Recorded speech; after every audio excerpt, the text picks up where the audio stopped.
Hey, I'm going to show you a quick little test we can do. Typically, I'm not a huge fan of just testing to test, but I think this is a great little test that we can use maybe every 2 weeks in a program just to see if there's any improvements in skill, coordination, explosiveness.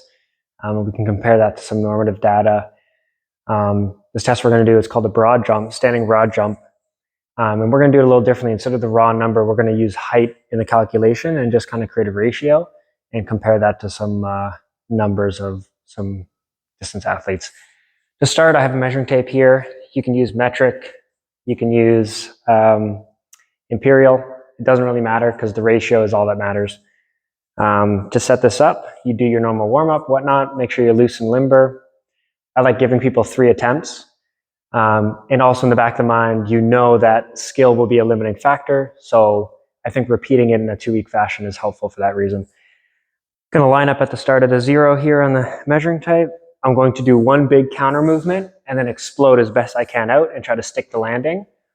Let's see how that goes. Here we go. So nice big counter movement, explode. Okay, let's take a look.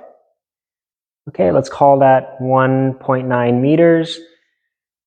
In my case here, on the driver's license anyway, I'm 1.78 meters or 178 centimeters.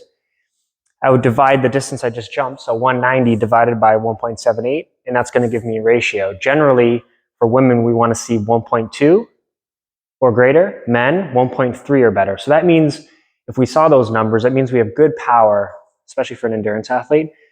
And it really doesn't matter the number. All we want to see over a program is that we see maybe some changes in that.